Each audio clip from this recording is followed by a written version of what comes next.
everybody, welcome back to the channel, Based in Reality. There's so much to cover in this video right now, I barely know where to begin.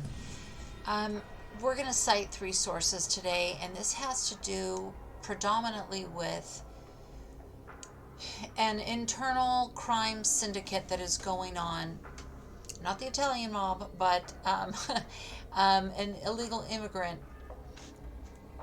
connected mob. Here in the United States. So the first source is the United States Attorney's Office, District of Arizona website. I'm going to read a little bit here about, this is amazing. This information is a little bit outdated, but I started seeing it here and there a couple of days ago. And so that started me looking around at other sources of information, but I do want to give credit to where I initially saw this story, and of course this is going on all over the US, but where I saw it, and I want to give credit, is a YouTube channel called Cash Jordan, and he had over 1 million views on this one story, and I'm new to his channel, but he also showcased some Fox 10 coverage. And if I can show some of that on this video, I will. But here's where I kind of dug into some things, is on the government website. So there was an indictment in May for a couple, Robert and Brenda Clouston, both 61 of Northern Arizona, and also Luis Pedro Rogel Jaimes, age 33, and Iris Romero Molino, age 29. So Iris and Luis Pedro are both Mexican nationals, and they are here illegally, residing in Cottonwood, Arizona. This is all public information. What they were doing was transporting illegal aliens to come and work in restaurants in Arizona. They also harbored these illegal aliens. Guys, keep in mind, these homes are in your neighborhoods, in maybe like your lower to middle class neighborhoods. You might have a 3 or 4 bedroom home where there are 12 illegals living. Okay, not exactly living high off the hog, you know, these folks. And these folks are not paid even minimum wage to work in these restaurants and different facilities. So it's not exactly the rainbow and the pot of gold at the end of it experience for the illegals. They are being exploited. So keep that in mind. And maybe it's better, even with exploitation, maybe it's better than Mexico. Okay, so here's the deal. Cleaning companies, restaurants, and grocery stores are involved in this ring, this crime ring. So there is a number of restaurants in Arizona and Alabama. We're talking about 13 different companies were hit with raids. So the restaurant is called Colt Grill. The cleaning company, and there it's in Arizona and Alabama. The cleaning company is called R&R AZ Cleaning.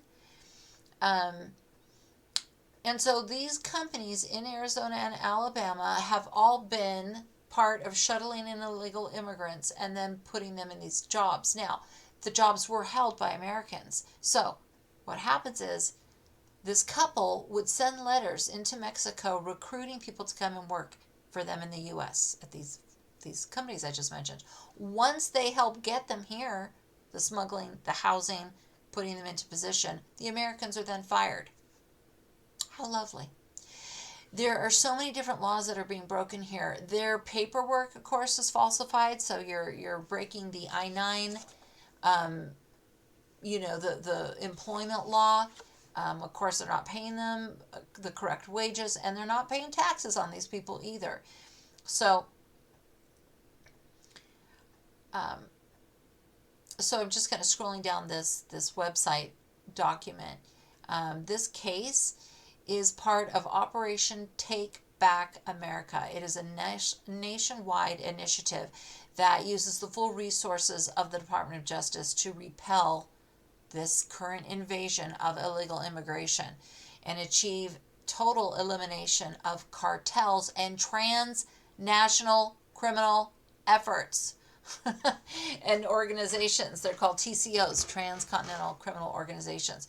So this protects our communities from perpetrators of crime, just like the violent crime that was perpetrated in New York against, it just so happened, against an ICE officer. Or it might have been a border patrol officer. We have a couple of units down there that work together hand in hand. But anyhow, there is violent crime associated with illegals who are violent. Of course, not all of them are. But it's not okay to be here, and maybe you're not a criminal, but you're involved in a criminal ring. That is a cartel operation. Okay?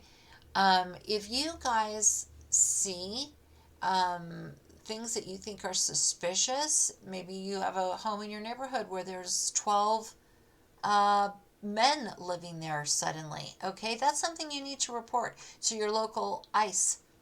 Okay, you need to report that, or to the FBI, whatever you want to do. But ICE would be the proper channel. So think of ICE as national security. Do you want international crime organizations, cartels, mobs, basically, to be infiltrated in every single town in every single state in our country? If you don't, let me know below. But if you don't, then you should be sharing that information. You should be like me. Get on here, get a YouTube channel, get an Instagram, whatever. But let it be known and spread the news that we need to appreciate, herald, and laud and applaud our ICE people, because they are, there's the thin blue line of your police departments. Okay, well, they are the red, white, and blue line at the border.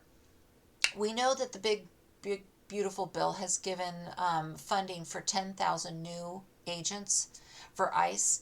But that may not even be enough, because they had asked for 4,000 or 5,000 a few years ago, I believe, during Biden's administration, and they were flatly turned down by Biden's administration. And now Trump has said yes, and let me double that for you. But keep in mind, a lot of the illegal immigration is up in Canada, because that's a 5,000-mile long border with nobody really, up there doing their job, and not on the Canadian side either.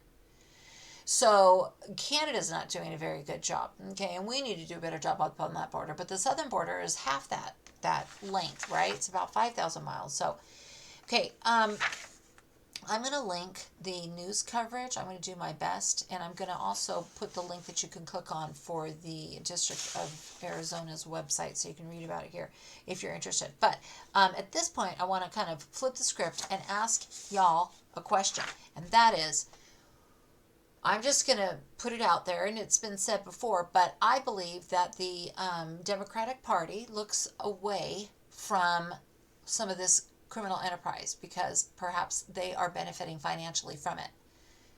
Secondly, when you allow the illegal immigrants to flood your state, you then get more congressional representatives for your state. So, California was having a huge number of congressional reps. Okay, so they are very powerful when it comes to the people's house, okay, the Congress, in terms of making laws, and that influences companies and stock prices and trading and the whole thing.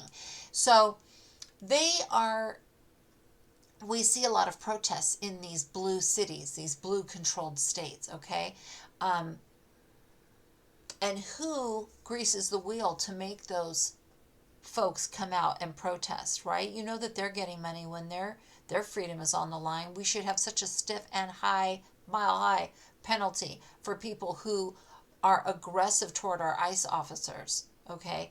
And find out who's paying them. Is it George Soros? Because we know that these nonprofits that get money from George Soros were in cahoots and paying protesters during Black Lives Matters. Why would it be any different now? We know that George Soros is anti-American. We know that countries in Europe have thrown him out, and he may never be allowed to come back to those countries, and that is what we should do here. He should be incarcerated, and his son. Why has America not gone after George Soros? That will be the question of all ages. That haunts me, for years to come. Why we haven't done that? Because we know that he funnels millions through these nonprofits, and they're here in Nevada, and we know that George Soros not only puts money into the coffers of Congress and senators on either aisle Democrats and Republicans, but he does it at the local level. He has tried to funnel money and successfully given money to candidates in Washoe County, Nevada, where I live, for local government officials and their races. This man is a threat to our country and a threat to our freedom. And any politician taking money from George Soros and his related underlings, these NGOs that he funds, is a problem. George Soros is guilty of treason. These people who protest ICE and try to hurt ICE officers, they are guilty of treason as far as I'm concerned. And people who take Soros-related money to run their races, and they take it as crypto, however they're taking the money, they are propagating un-American policies many times, and they need to be looked at. Okay, lastly, big question mark. Let's connect some dots here. You tell me if I'm paranoid. All these news pieces about Lululemon, which is a bougie brand for exercise wear and leisure wear, super expensive like workout pants that are $150. Okay, that's Lululemon. If you love that kind of stuff and you've got the money, great, have at it. Here's the deal. Multiple chains in the U.S., multiple chains are being hit by these run in, grab all the merchandise and run out.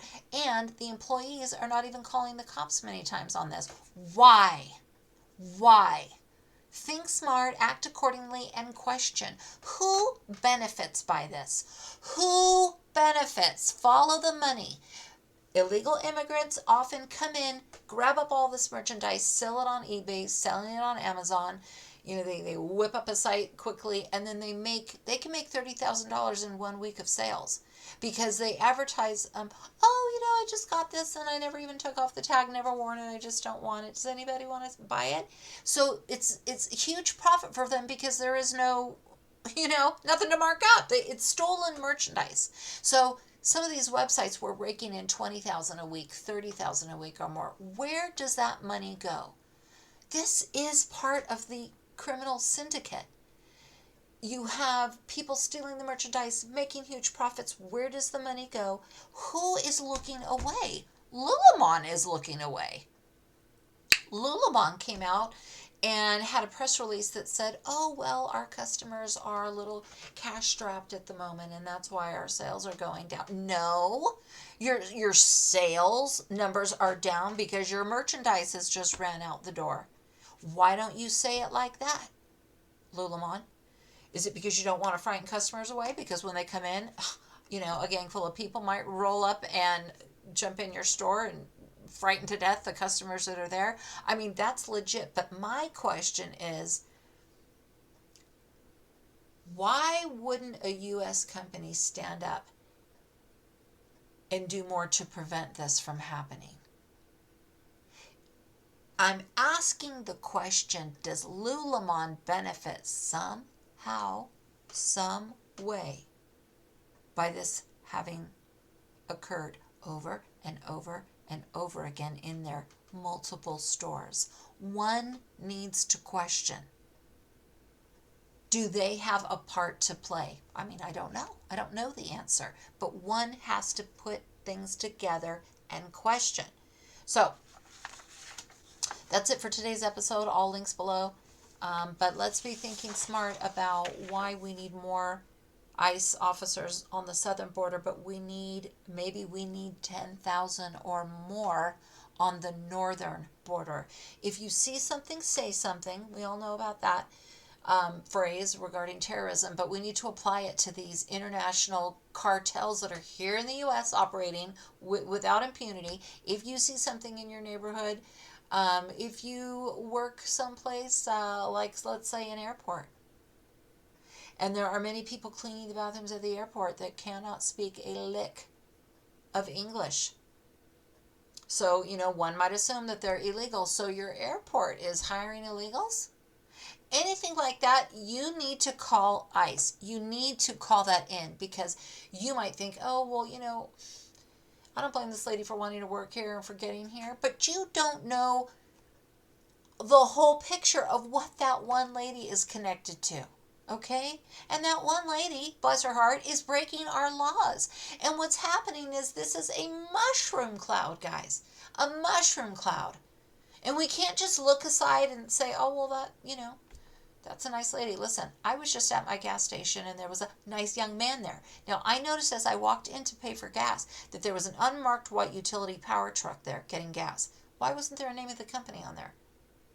Why didn't it say Nevada Energy on there? So when I went in, I just happened to strike up a conversation with this young man right in front of me. We were getting gas, and I speak a little Spanish, and he told me that he had just gotten here from Guatemala. He'd been here a week, had a great job. So excited to work for a utility company. He was the guy in that white truck who didn't speak any English. Who are the employers that don't pay these people what our laws require? Who are grabbing folks from other countries? This whole channel that is happening, that could have been an American worker working that job, but no, it's not a Nevada Energy truck. Who is the company that owns that truck? Do you see the background? Oh no, nobody to call. Nobody, no number on this truck. No company name. Let's wake up, America, and let's do something about this, and let's support our ICE agents. We are so lucky.